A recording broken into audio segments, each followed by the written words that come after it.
Hello friends, welcome to my channel. இன்னைக்கு நம்ம சேனலில் வந்து மல்லி சீரியல் பற்றி பார்க்க போகிறோம். மல்லி சீரியலில் வந்து மல்லிக்கு எவ்வளோதான் கஷ்டம் அப்படி ரெண்டு பக்கமே கஷ்டம் அப்படிங்கிற மாதிரி எபிசோட்ஸ் வந்து காமிச்சிட்ருக்காங்க. ஒரு பக்கத்தில் வந்து போதும் பெண்ணை சித்தி வந்து அவங்களோட இதை வந்துட்டு ஸ்டார்ட் பண்ணிட்டாங்கன்னு சொல்லலாம். இன்னொரு பக்கத்தில் வந்து பார்த்திங்கன்னா திரு மூலியமாக வந்து தொந்தரவு கொடுத்துட்டே இருக்காரு திரு. அது கூட அவங்க கூட வந்து பார்த்திங்கன்னா நாகுவும் சேர்ந்துருக்காங்க. அதாவது மல்லியோட அண்ணியும் சேர்ந்துட்டு இவங்களுக்கு ஒரு ஃபோன் பண்ணுறாங்க. அதுதான் வந்து கம்மிங் எபிசோட்ல வந்து ரொம்பவே விறுவிறுப்பாக காமிக்க இருக்காங்க.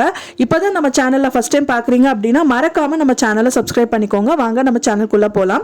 இப்போ வந்து பார்த்தீங்கன்னா திரு வந்து ஒரு பக்கம் வந்து டார்ச்சர் கொடுத்துட்டே இருக்காரு. அவர் வந்து என்னதான் பண்ணாலும் அவங்க வந்துட்டு எதுக்குமே வந்து மல்லி அங்கே வரவே மாட்டேங்கிறாங்க அப்படிங்கறதுக்காக இப்போ இன்னொரு ட்விஸ்ட் கொடுக்குறாங்க. இன்னொன்று என்ன பார்த்தீங்க அப்படின்னா அவங்க அண்ணி மூலியமா வந்துட்டு இவங்க ரெண்டு பேரும் செட்டு சேர்ந்துட்டு அவங்க அண்ணி வந்து இவங்களுக்கு கால் பண்ணுறாங்க. அவங்க என்ன சொல்கிறாங்கன்னு பார்த்தீங்கன்னா, அதாவது மல்லியோட தங்கச்சி வந்து ஏஜ் அட்டன் பண்ணிட்டாங்க. ஸோ மல்லியை வந்து நீங்கள் இங்கே வரணும் அப்படிங்கிற மாதிரி கால் பண்ணுறாங்க. நீ அவள் இங்கே வந்துட்டு அப்படின்னா அவள் ரொம்பவே சந்தோஷப்படுவா. மல்லி நீங்கள் வா அப்படின்னு சொல்லி கூப்பிடுறாங்க. அதில் ரொம்பவே எக்ஸைட்டடாக இருக்கிறாங்க மல்லி. ஐயோ பரவாயில்லையே அப்படியா அப்படிங்கிற மாதிரி சந்தோஷமாக அவங்க கேட்குறாங்க.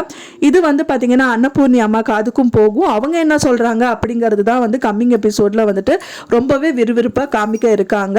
அப்புறம் வந்து பார்த்தீங்கன்னா இது வந்து விஜய்க்கு தெரிய வந்து அவர் கண்டிப்பாக அனுப்ப மாட்டார் அப்படிங்கிற மாதிரி தான். ஏன்னா அவங்களோட மெயின் மோட்டிவே வந்துட்டு 20 lakhs வந்துட்டு அவங்க வந்து சம்பாதிச்சுட்டு அவங்க ஊருக்கு போகணும் அப்படிங்கிறதுக்காக தான் இங்கே இருக்காங்க. அதனால இதெல்லாம் ஒரு காரணமாக காமிச்சிட்டு அவங்க அங்கே போக மாட்டாங்க அப்படிங்கிறது தான் எதிர்பார்க்கப்படுது.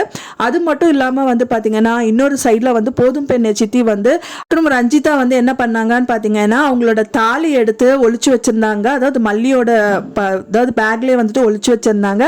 அவங்களுக்கு வந்து அது தெரிய வந்து அவங்களுக்கே வந்து ட்விஸ்ட் கொடுக்குற மாதிரி அவங்களோட அதாவது போதும் பெண்ணை அவங்க பேக்லேயே வந்துட்டு அவங்க போட்டுட்டு அவங்கள மாட்டி விட்றதுக்கு தான் இவங்க பார்ப்பாங்க அப்படின்னு தான் எதிர்பார்க்கப்படுது. ஃப்ரெண்ட்ஸ், நீங்கள் எப்படி வந்து கதைக்களம் போனால் நல்லா இருக்கும் நீங்கள் எதிர்பார்க்குறீங்க அப்படின்னு சொல்லிட்டு எனக்கு மறக்காமல் எனக்கு கமெண்ட்ல ஷேர் பண்ணுங்கள். நான் சொன்ன இந்த தகவல் உங்களுக்கு பிடிச்சிருக்கும்னு நினைக்கிறேன். ஃப்ரெண்ட்ஸ், பிடிச்சிருந்தா மறக்காமல் லைக் பண்ணுங்கள், ஷேர் பண்ணுங்கள், சப்ஸ்கிரைப் பண்ணுங்கள். மேலும் இன்னொரு சீரியல் அப்டேட்ஸ்க்கு நெக்ஸ்ட் வீடியோவில் உங்களை மீட் பண்ணுறேன். தேங்க்ஸ் ஃபார் வாட்சிங் மை வீடியோ ஃப்ரெண்ட்ஸ். நெக்ஸ்ட் வீடியோவில் பார்க்கலாம்.